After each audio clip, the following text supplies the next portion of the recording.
Hi, Krisserin. Hi, Kelton. How you doing? I can't believe it. I can't believe it's the end of season one.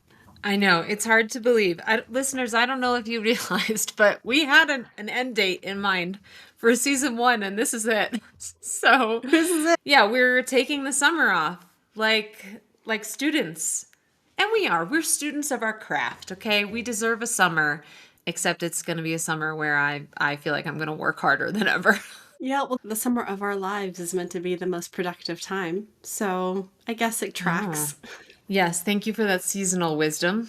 I'm Krisserin Canary. And I'm Kelton Wright. Follow our quest to publish our first From novels first drafts to query letters through inevitable rejection and hopefully eventual success from California. to Colorado. This is Pen Pals. All right, we gotta talk goals because I was a bad girl. I said I was gonna do research on narration apps. You sent me one. And then I had a couple conversations this week that just fully derailed what I wanted to be working on. And instead of narrating a single scene, I thought entirely about a book proposal. I love it though. I love that for you. I mean, kind of, I am excited about this idea, but this is really typical of me to be like, "Ooh, fancy new idea. Let's do that instead." So, I am thinking long and hard about how to do both at the same time because I don't want to give up the novel for a nonfiction essay book. I think give yourself amount of time for the proposal and give yourself some time for the novel. Not that you have all the time in the world to do all the things, but I do really feel like for you, this is a strong path forward to achieving Hmm. what you want to achieve. And I would read the shit out of a book of essays from you. So I'm sure all of our listeners would as well. I'm already counting your pre-orders for the people out there who have peer pressured me into this direction, which I fully agree with. So, how about your goals? I spoke with one of my alpha readers last Friday, and then my mother, who's my first alpha reader. I was like, is there something before alpha? My zero reader. She sent me pages and pages of notes. So my plan is to actually spend the weekend going through them and figuring out like what I want to work on. But, funny enough, the reason why today's episode is going to be about endings is because my ending is the thing that my mother had the biggest problem with.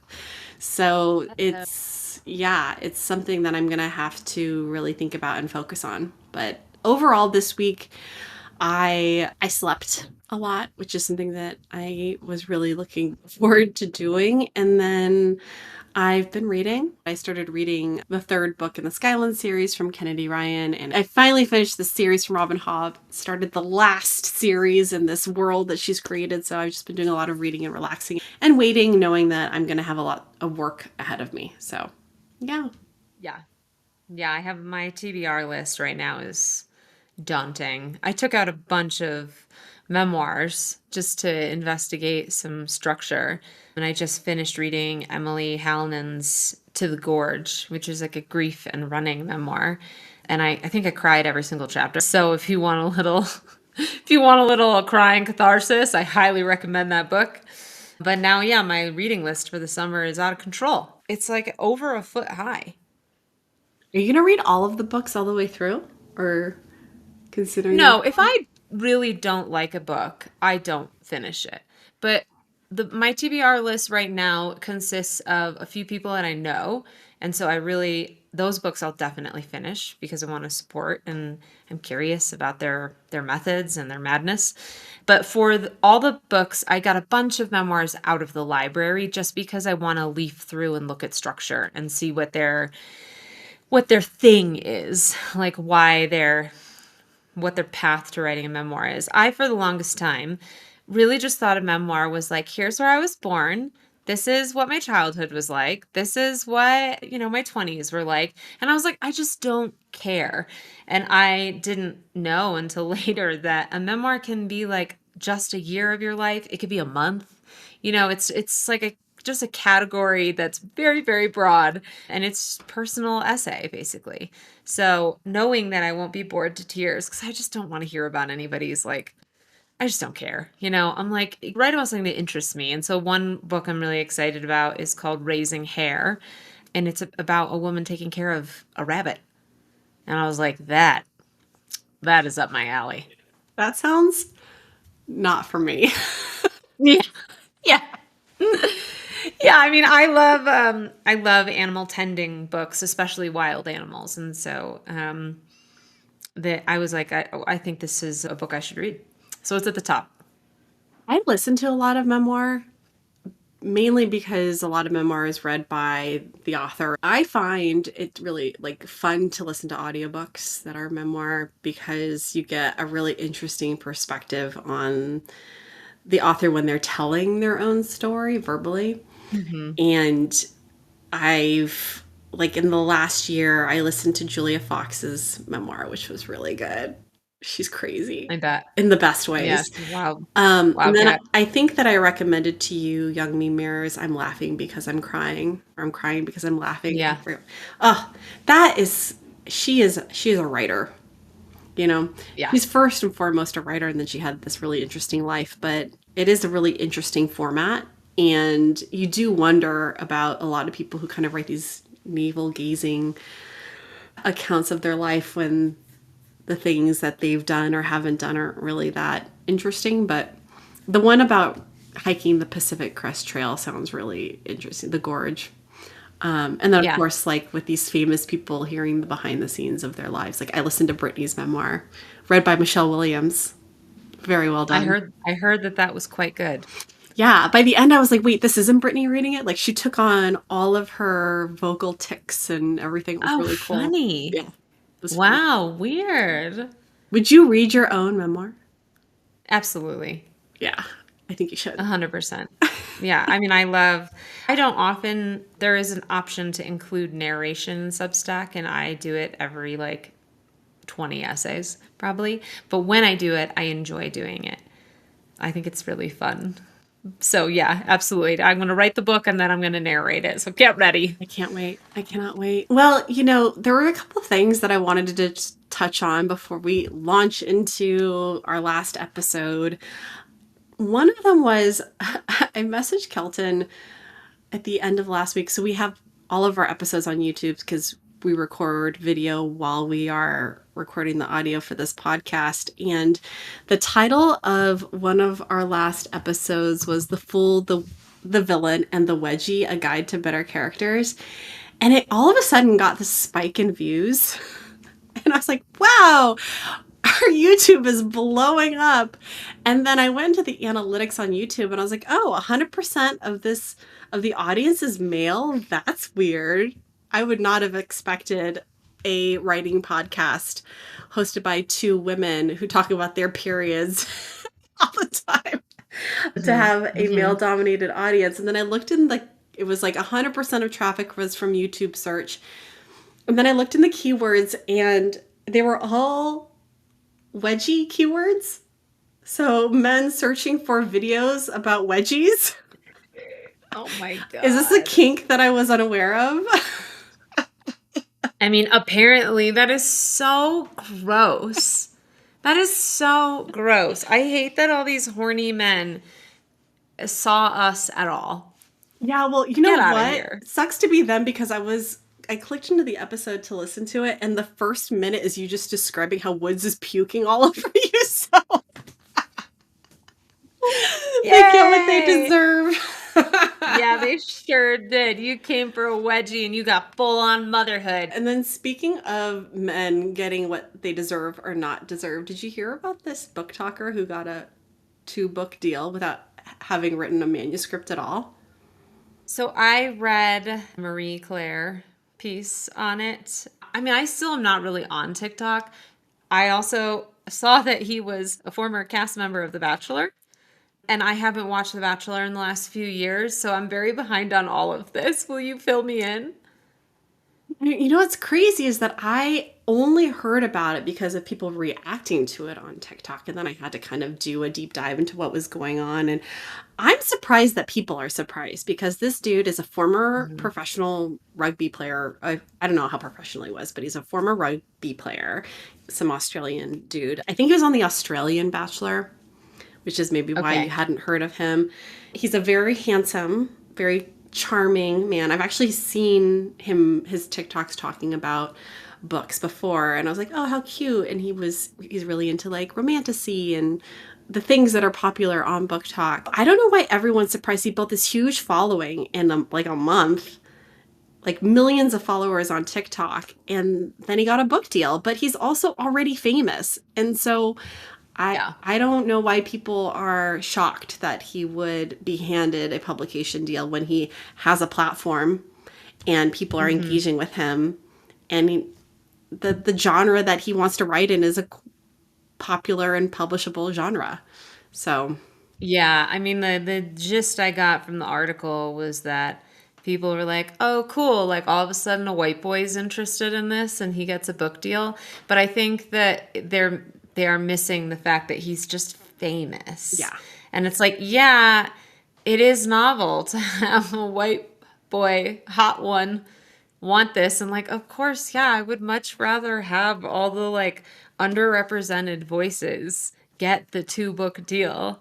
But like, are we like new to the planet? He's famous. This famous people get book deals. It's All the time. annoying. Yeah. It would be like if one of the moms from Secret Lives of Mormon Wives was like, I want to write a fantasy novel. Someone would write them a check immediately. Did I ever tell you that in the first few months of having the baby, when Ben and I could just like watch trash TV without worrying about the impact on his development, we watched like every single season of British Love Island.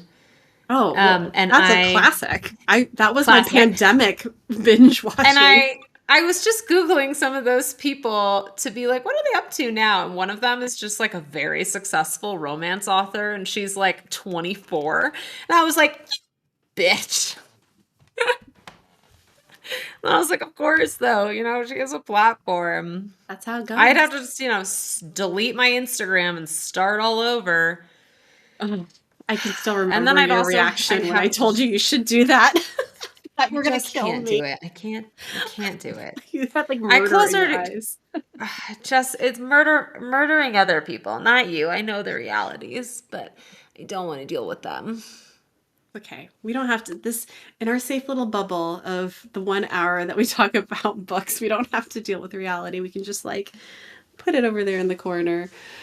Oh, should we talk about endings?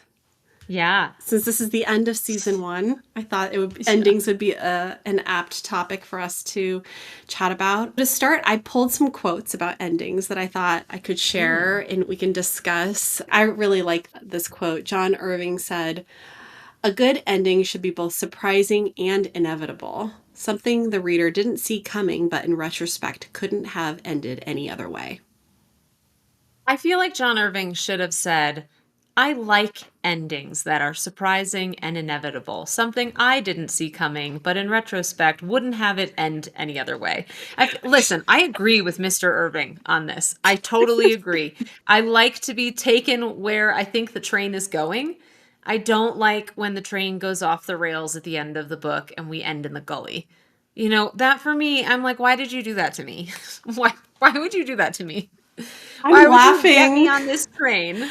I'm laughing because I'm thinking about what you said last week when you were talking about getting pissed off with people telling you how you were going to feel about Woods turning 1 years old. I just think that you don't like it when people tell you how you should feel about anything. You're absolutely right. You are absolutely accurate. Oh. Ah, The last one is from Gillian Flynn, which is the ending is where you prove whether you've been honest with your reader. And I really liked that one. I do love that. Yeah. So, ultimately, when I think about endings, I feel like for me, endings are the whole point of the book. The whole Mm. point of the book. It is what we are working towards and what the reader is racing towards, trying to understand how this conflict that you've made the center of your novel is going to be resolved. And really, as readers, we are trusting the author to take us on a journey and trusting that all of the trials and tribulations that they put us and the characters through are going to pay off and have meaning at the end of it.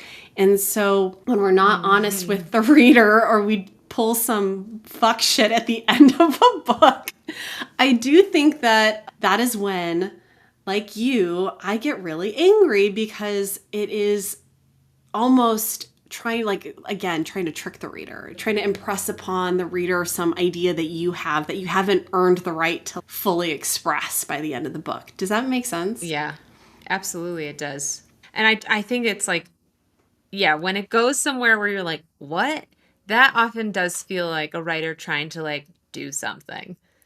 And it's, you got to be like, I mean, I guess good for them being brazen and, their editor and their agent liking that direction. But it's not for me. Curiously, though, I'm sort of not. I kind of don't care about endings in a lot of ways. Like, those last few pages, I'm like, yeah, whatever, whatever. I just kind of skim. I'm like, I get it. It drives one of my dearest friends crazy that I don't finish TV shows. I've like never seen the final 3 episodes of any show that I like. I just like, I kind of just give up. Drives Ben crazy. He hates it because it's not like I'm like, oh no, the 3 episodes are coming up. We can't watch those. I just lose interest by the end. And then I'm like, eh. And with books, I'll just like kind of graze those last few pages. It's just like most of the time the writer just feels like, okay, here we go. Just tying my little bows. I should read them more fastidiously because I get angry when I don't like them. But when I do like them, I just breeze through them. I don't know if that is a fault of the ending or that the way that the author has constructed the book, the conclusion of the conflict is enough for you to be done with the story, Yeah, right? I think that's true. Yeah. I'm like, okay, well, I know what happens. Like, I don't need to, we're all good here. These last few pages feel superfluous to me. But you recently read a book that the ending made the whole book for you. It was the climax of the action that made the book, not like the ending specifically. And what really nailed it for me was the acknowledgments at the end. So Mm, that wasn't technically the end of the story. It mm, was the end of the book.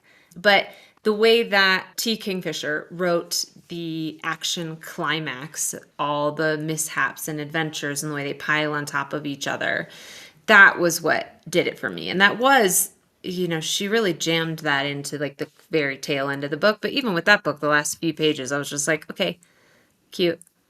well, But then so I read the acknowledgments and was like, yeah, I love it. I guess to me, the definition of the ending is really how the conflict is resolved in the book. It's not like the petering out of the The epilogue. last, yeah, the epilogue of it. Because I'm with you. Like sometimes the only time I read an epilogue is when the story's been so good, I don't mind spending more time with the characters after the end Hmm. of it. But I hate a long, drawn out ending. And I mean, I guess my question to you would be, especially with fantasy novels, I feel like because there are so many books in them, a lot of times the last couple chapters, it's like, let's tie every little storyline off so that we Yeah. can close the book on every character and every side quest. I almost feel that that's fan service at some point. I don't know Yeah. how additive to the book it is. The worst offender for me is the Lord of the Rings movies, like the last book, the last movie. I think the ending was like over a half an hour long, right? That I just Yeah. can't deal with. But I do think that when an ending is good, there is something about it that it overwhelms the whole reading experience, you know. Yeah. And when they're bad, it just ruins it. Yeah. I mean, I was just thinking about tying all those ends at the end of a fantasy novel. Did you ever watch Bake Off?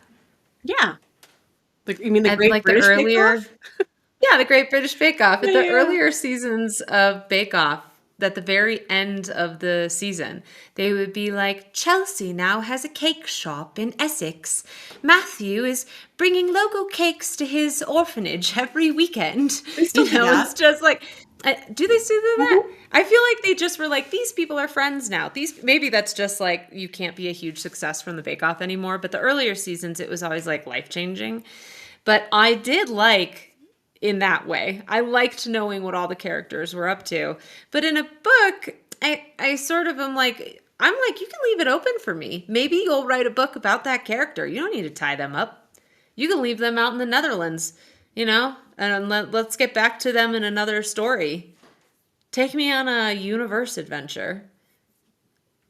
Yeah, I don't need bows. I don't need bows so much either, especially if the author has done a really good job of setting up what the expectation for that character is going to be, Yeah, And sometimes I prefer not to have a bow because I don't like the way that the author is setting it up. yeah, So I'm like, I've decided in my mind that this is how the character lives on after the end of this totally. novel, which is kind of why you won't read the last chapter of Bel Canto, right? Hmm. Yeah, I mean, I'm foregoing that chapter for the rest of my life because for me, something else happens to the characters. I just deleted it and rewrote it for myself in my head, which, fine with me. But what's wrong with your ending? Can you tell us anything about what your mom said about your ending? The couple of notes that I've gotten, one is that because my main character at the very beginning of the novel is displaying alcoholic tendencies, drinking like an alcoholic, and throughout the book, alcohol is very much a main part of her storyline. I didn't wrap that up enough, kind of Mm, like at the end of the book or anywhere towards like the climax where when her relationship with alcohol does change. As I was speaking with one of my alpha readers who is a recovered alcoholic, she and I were talking about why we both quit drinking and what led to us doing it. And for both of us, we made a conscious decision when we're like, I'm not doing this anymore, you know? yeah, And I didn't have that moment in my novel with my main character. And I do think it is its own storyline. And I didn't wrap that up. So that is something I definitely have to take care of. And I did something in my book that I hate when other people do in their books, which is when authors exert their own will or their politics into how something happens without actually earning the mm, right to develop that kind of idea. And I think that I kind of did, but not in the way that I think is successful. But there is part of the novel is this character commits this huge fraud and he gets away with it. And if we've seen anything about the way the world works right now, it's very common that that happens, hmm, especially with our current administration being filled with fraudsters, liars, and cheats. So I think that being really clear about the consequences of that and how it worked out and how we got away with it is something that I need to do a better job of explaining. When I sent it to my alpha readers, I knew that I was unsatisfied with the ending. So, okay, getting back the notes that I'm receiving, it's just confirming what I thought. I like to say that when you're sharing your book with people and asking for feedback, you really want to have it in pristine condition so that when they come back to you, they're giving you notes on things that you hadn't thought of before that you don't want to just be like, yeah, yeah, I know all of that yeah, already, because people can get fixated on things that you already know need to be fixed. So, you yeah, don't really want to do that. But that was one area where I was like, I can't invest any more energy in this ending right now. I'm just going to have to yeah, like send it out into the world and get it back and focus on it afterwards. yeah. Okay, well, I mean, it's good to know that your readers are aligned with you. Mhm. Mhm. You didn't get something. Well, did you get any feedback where you're like, what? I did get one piece of feedback that I was a little bit surprised by regarding a underage sexual encounter that happens in the book that one of my readers thought was Mm. a bridge too far, a little bit too much Mm. trauma for the main Oh. character. And it's interesting because it's a note that I've gotten before about this particular plot piece. The thing is that in the current iteration of the book, it happens a lot further into the book. And the first time I wrote it, it was a lot like sooner in the book. Earlier, yeah. So maybe buried as much as it is, it doesn't work because it feels like a little bit of like a whoa. she was dealing with that the Yeah. whole time without any hints to it. So, Hmm. yeah, and it happens with, her teacher. And while, of course, it's sexual abuse because she was underage, etc., the point of it is that it's someone who poured a lot of confidence into her when she was dealing with living alone with her alcoholic mother and Hmm. didn't have a lot to be confident about. And then to have that person Yeah. sexualize her, it completely devalued all of the confidence that she had built up and made her feel Yeah. like she wasn't as good or as smart or as brilliant as she had believed herself to be. So I think there's ways to navigate that without making it about the trauma. Because what Yeah. my alpha reader said to me is like, what woman has not been in a situation where she's had a man, come on to her in that way and devalue the relationship they had or whatever it may be. So it happened to me with a writing teacher that I had that I thought really thought made me feel really talented and built me up. And then at the end of class, when he admitted that he had other feelings for me, I was like, oh, Mm. so everything that you said to me for the last 10 weeks was absolute bullshit. Cool, thanks. That's so It gross. was so gross. Ugh. It is integral to the storyline, so I need to figure out a way to make it make sense. But that it was, I'm still trying to figure out how I feel about that piece of feedback. But yeah. Yeah, that makes sense. Hmm. That's tough. It's I was on the other end of writing about sexual experiences on the consensual end. I was reading a book called The Paradise Problem by the writing duo Christina Lauren. I've read it. And Fun. I read it because this woman I follow on Instagram, I don't know her. We follow each other because we both foster animals. And she posts every book that she reads and gives it a rating. And she gave this one a 7 out of 10. And she was like, a little too much sex. And I was like, let's get it from the library. Sign me up. A little too much sex sounds like exactly what the doctor Oh ordered. my god. Um, and I mean, it's interesting because like for her, this book was like a little, presumably a little gross. Where she was like, okay, I don't need to know, and I was like, oh, I need to know. I also need you authors to in the Paradise Problem when the the protagonist is talking about her love interest and his dick. She calls it his goddamn the entire time. She's like, I finally saw his goddamn. And I I'm don't like, remember okay, that at all. oh my God, it stood out to me so much. I was like, you gotta call it his dick, babe. Like, if you call it his goddamn one more time, I'm not gonna be able to read this. That's not enough sex for me, okay? We're not 13. Oh my Just gosh. call it what it is. But yeah, read it again throughout the book. It's Can't. also it's capitalized. Oh my gosh. Well, But I it's tough have when read you're that writing about that book. stuff. I saw a TikTok recently where someone was talking about how it seems like in Romantasy, the sex is the point a lot of the times. And just to like tie this back to endings a little bit, I was thinking, you know, I was thinking about some of the romance novels, and they're not really romance novels, but they are love stories that I particularly enjoyed. Well, neither of them have sex in them, but I was thinking about Jane Eyre and I was thinking about North and Mm. South. And in both of those books, they come together at the end. Like the whole book is about the struggle of them trying to find their way to each other. And I know you haven't watched North and South, have you? Mm-mm. Oh, I'm so jealous. I mean, that is something that I can rewatch again. And I'm being an asshole because it's a Victorian novel written by Elizabeth Gaskell.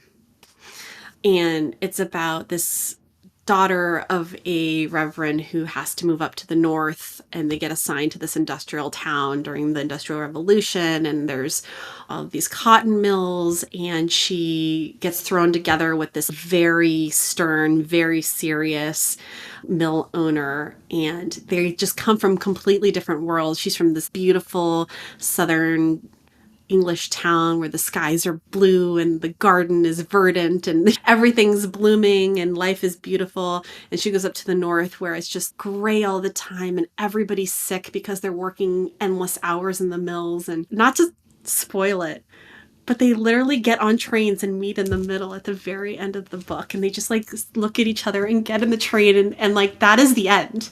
It is perfect. And it is all the yearning that I think builds a beautiful love story. Whereas with Romantasy, it's just, it's like, how fast can we get them fucking? Yeah. Yeah. You Yeah, know? it does feel that way. Which And is, it's also like, how fast can we cycle through who they're fucking? Like, oh no, that first love interest was wrong. How could I have been so mistaken? Who is this wonderful stallion that's just walked into the castle? You know, when will I bed them? yeah, oh my gosh. So It's yeah, true. it's like a tour de force on foreplay. I think it's also why Korean dramas are so good because a lot of it's yearning. They're not overly sexualized the way American TV is. But if you're watching a drama by episode 8, there's only 16 episodes. By episode 8, they're going to have a kiss and they might get together by the end. Yeah, because like the endings of those, I'm thinking specifically of Akatar and how she ends each book. I can't remember exactly how the first one ends. It ends with with Feyre being with Tamlin or something. It does. It's curious because you know they're going to be together. So like, what makes an ending in one of those books even work? It's like the cliffhanger. These people who remember Akatar, all of the place in my head that Akatar had taken up is completely gone and replaced with other things by now. I Mhm. barely remember. The things that I remember from that book is she couldn't read, she vandalized her cabin, she started with Tamlin and ended with Reese. I remember her being in the underground thing and having to fight a worm or something Yeah, the and worm. nobody helped her. And I was like, bitch, you're on your own. This is fucked up. Where's your man? Like, what's going on? Yeah. And that's literally all I remember about all of those books, even though I read all of them. Yeah, I really remember her vandalizing various pieces of furniture in the cabin, just painting little flowers and Me too. stars. Just my little painting. It's like, why couldn't you have just made her like a carpenter or something cool? Like she like rebuilt the shed or something. If it was modern day, she'd be like, get ready with me to go.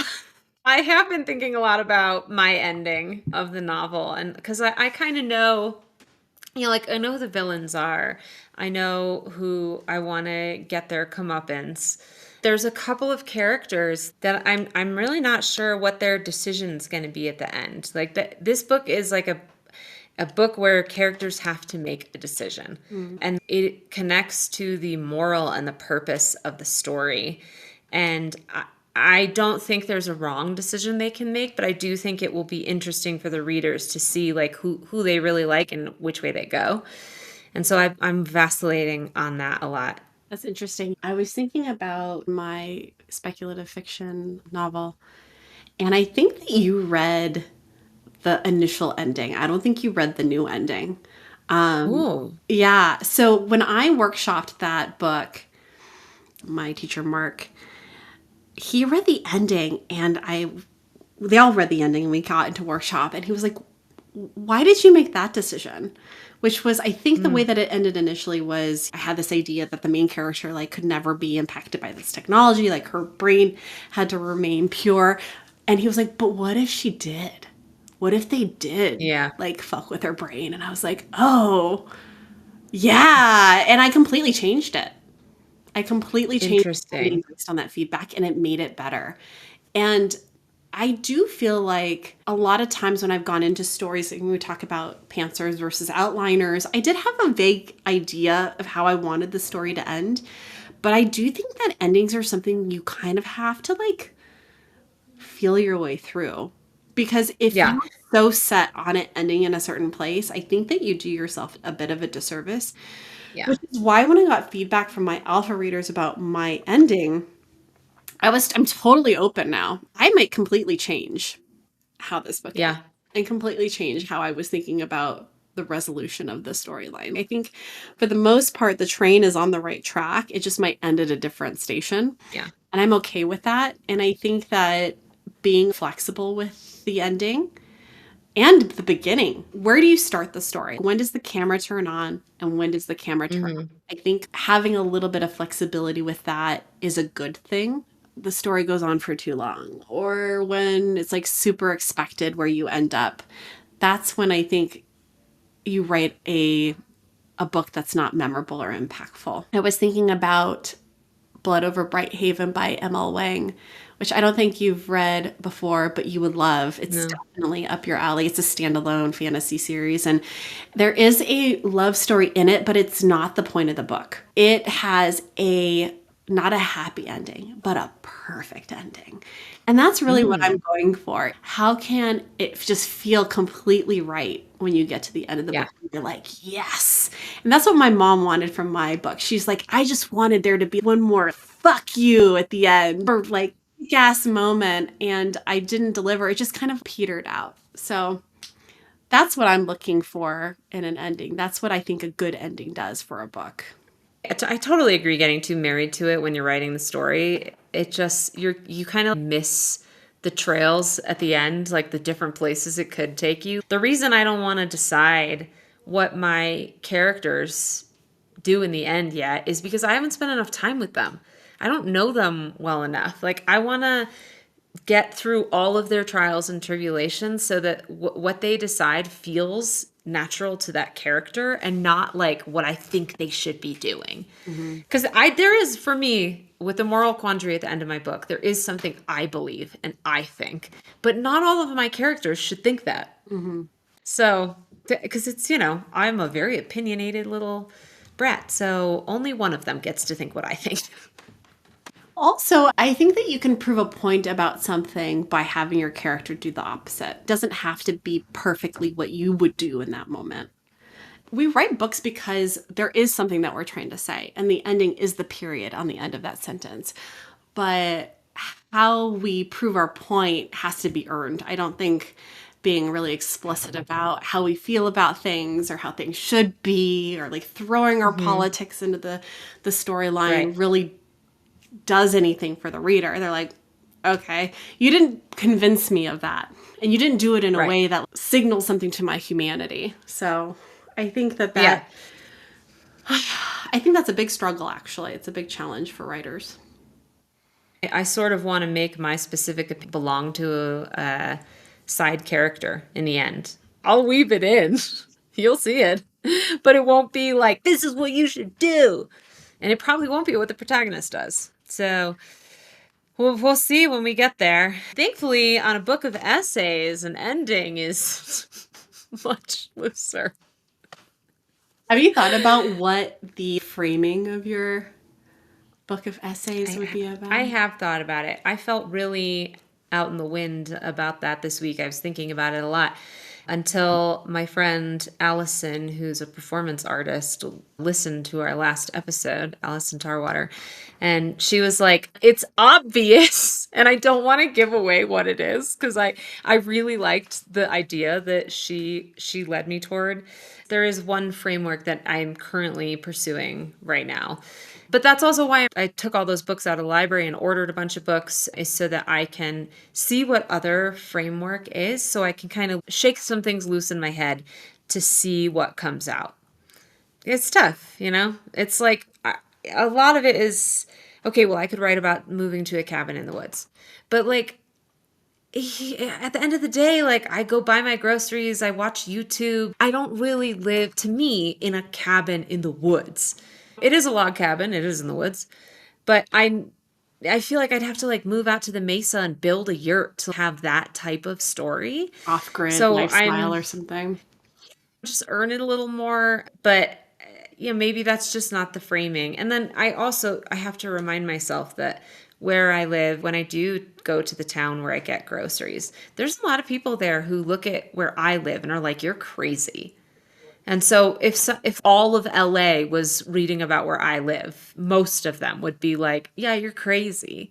And so it's easy to like get into the routine of your life and not see what is special about it if you're doing this kind of writing. And I do have to frequently step back, and even for the essays, like the ongoing series of every Sunday, to be like, what is different about this than the lives I've lived before? What stands out as unique about this that to me is actually very mundane and common? I think it's a good segue to talk about what our plans for the summer are. Mm. The plan is to take the summer off and come back after Labor Day and spend these next couple of months towards a goal. You know, Hmm. what are you planning to do? It sounds like you've got a book proposal in the works. Yeah. So there is an agent who wants to see this proposal. Yeah, there is. She exists. I'm not, I can't, I don't want to say anything else, but she exists and wants to see the proposal. And I think many, many moons ago, when I was a fledgling writer, this was in like 2012, one of the pieces of writing I did on the internet got shared by Neil Gaiman, and it changed the course of my writing. And my friend Claire was like, "You have 6 months to take advantage of this before he forgets who you are and your writing no longer makes an impact." And, at the time I was like 26 or something. I was like, "Oh my God, what am I going to do?" And I didn't, I didn't, I didn't use those 6 months. Like, I have his email address, but obviously those 6 months passed and now he got me too'd. And, it's like now I'm not going to reach out to Neil Gaiman to promote my book. Like, Jesus Christ. So I feel like now that I'm on the wire for something, someone knows my name, knows my writing, and wants to see something, I have to deliver against that, regardless of the novel. This is a person I'd be like, great, cool. So I have to write the proposal. And in the background of that, I am planning on doing, are you familiar with the author Jamie Attenberg? And I know you've mentioned her in past episodes. So by the time this episode comes out, we will be about 3 days into her 1,000 Words of Summer, which is a 2-week program where you write 1,000 words a day. And there's a Slack group, there's a community, people participate on her Substack. And I want to try to do it because that would churn out 14,000 words. I would like to see a chunk of novel get done. I love the idea that that's May 31st through early June, and that I would then have June and July and August to really develop a book proposal and think about what that looks like. I'm also planning to take a couple weeks off from the newsletter this summer, specifically when I'm traveling. And so I want to give those weeks to my brain to be thinking about the proposal because it's hard. It's the proposal feels so close to the newsletter. They feel intertwined. They are similar subjects. And thinking about how I make the book something bigger than the newsletter is a challenge. So those are my goals. It's starting tomorrow for me on May 31st, Jamie Attenberg's 1,000 Words of Summer, and then moving right into the proposal. That's so exciting. I'm so excited for you. I'm on the wire. I'm I on the love wire. it. How is your schedule going to change to support these goals? Mm. Or will it not change? I don't know yet. I am still, as we spoke about several episodes ago, I am still on the hunt for another client to actually pay my bills. And I'm still doing like a lot of interviewing in that space and have a lot of calls with different people that I'm hopeful about, but I haven't quite nailed it yet. And because I don't need as much time for work, Ben is still on the job site. And so right now I'm only getting Tuesday, Friday, and then Saturday. And it's like I have to write 2 newsletters and do like a shitload of existing client work in those frame in those time frames. And then of course after the baby goes to sleep, while the baby's napping, there's other times that I get to be working. But for the schedule, it's I don't know. I have to really talk to him about that. It's funny, like I still want to be like, you have to take the baby Friday mornings. Friday mornings still get to be mine. Get him out of the house. I need quiet, focused time, and I think he'll be fine with that. But yeah, it's tough. Well, I'm excited for you. Any way I can be Thanks. helpful when it I comes to the appreciate it. proposal or any reading anything or just continuing to check in and ask you how your writing's going. Yeah, Be I mean, there. I feel like we should have like Friday morning Slack conversations at bare minimum. Bare minimum. I love that. Well, I'm going to have kind of a crazy summer. I'm going to be traveling a lot. I have to go to a wedding for my sister-in-law in Europe, and then I'll be visiting my mother for a couple weeks up in Portland, just like working out of her house. And we might be taking a trip at the end of summer. So I'm going to be moving around a lot, but I'm hopeful that once I get all of my notes back from my alpha readers that I will be able to complete a final draft of the novel. Now, when I had my call with my alpha reader last Friday, she was like, "Why are you not sending this out to agents?" And I was like, "Because it still needs work." She's like, "Okay, you get one more revision and then you have to send this out." So, I love this person. she's fantastic. She's the one who put my book into AI, but we've forgiven her for that. My last couple of books, I've paid to have an editor go through the book and help me with revisions of it. Yeah. And her big thing was like, you should be working on this with an agent. You should find your agent and work through any big story or structural things that need to be fixed with them. Yeah. Which that rushing to send your things out is a mistake because you only really get one opportunity for a first impression.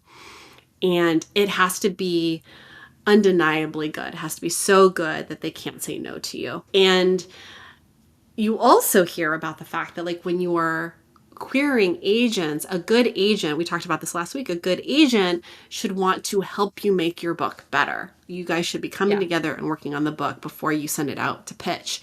They shouldn't just be like, "Great, thank you, let's go spray and pray this Totally. to editors." So there's this fine line of how far can you get your book, or how before you start sending it out, and should you be investing and spending money on an editor first before you send it out. And I think in the back of my mind I thought that I would work with an editor. I actually reached out to multiple editors and had conversations, and I think that I'm going to try and do it on my own this time. So the plan I is love that. the plan is to I mean, and to be fair, this is like the seventh revision of this novel. Yeah. I know that I'm saying these are like alpha readers and this is the second draft, but the draft that people read was the sixth draft of this book because I had revised it 4 times prior when I was writing it 10 years ago. So this book has been written for a while. And so it is in not terrible shape. So once I do once I do this last revision, Uh-huh. which is not a small, like, I'm changing things about the story, so it's going to be Mm-hmm. different than the version that I sent out last. I'm going to query. So the first thing I'm going to work on is tightening up the draft. That will not take me too long. I'm hoping that I will have that done before I go to this wedding in July. So like June. Yeah. Great. June, I'm going to work on that. Because I'm traveling so much in July, I'll be able to take that time to do research, write my query letter, identify the agents, and then also one piece of information that I got from the class that I took at Harvard, Leslie Banneton, who is a writer that went through that Harvard master's program and who writes incredible short stories that you would love because they're like gothic-y horror short stories. Ooh. She also worked at Harvard in the library and then published her first book of short stories in her 70s or something like that. She's Oh, I love that. so cool. But her first book of short stories got published because she submitted it to a contest. Ooh. Yeah. So there are a couple of like first novel contests and first chapter contests. And so I want to submit Mm-hmm. to something. I want to find Yeah. something and submit to it. So that's my secondary goal. But the plan is to get ready to query in the fall because from what I've heard, the summer in New York is dead. So like Yeah. people in the publishing industry, they're not really working. They're not really checking their inboxes. They're in the Hamptons or in upstate or doing whatever rich people do in the summer on the East Coast. I'm going to plan on post Labor Day, send out the query. So by the time we record our first episode, I should be querying or have queried. That is the goal. so that when we sit down to record after Labor Day, I can say, I'm sending out my book to Asians, and Kelton can say, I have a book deal. That's the goal. Oh God, what a dream. Okay, well, I'm so excited for season 2, where we are gonna have people. We're gonna Yeah. have people come talk Besides to us. us. Yeah. People who are more successful than us, agents, editors, authors, etc., the whole shebang. So I'm super jazzed about that. We're gonna learn a lot, and hopefully we will also be so much further along in these projects. Yeah, it's exciting. It's exciting. We're working on stuff. It's cool. Yeah, it's now it's time to just put our head down and try and get some of the work done. Mhm. But that doesn't mean we don't want to stay in touch with all of you lovely listeners. So you know where to email us. It's official penpalspod@gmail.com. You can follow us at penpalspod on YouTube, Instagram, and TikTok. And I was thinking we have a Substack. I'll probably send out sporadic updates there, and also maybe Okay. some teasers for the next season if you guys want to subscribe to that. Nothing too intense, but just so we can let people know when the first episode's coming, you know? What is the Substack called? It is penpalspod.substack.com. Speaking of, yeah, stay in touch with my writing over the summer, shangrilogs.substack.com. You can find me on Instagram at Kelton Writes. You know, I'll be doing all the stuff I usually do. Well, thank you guys so much for listening this whole time. This has been so much fun for us and has obviously been really impactful to our work. It's amazing to have people along for the ride, and we can't wait to record season 2. I hope everybody has an amazing summer. Happy writing, happy reading. We're gonna go take a break. Yeah. Have a great summer. See you in the fall. Bye. Bye.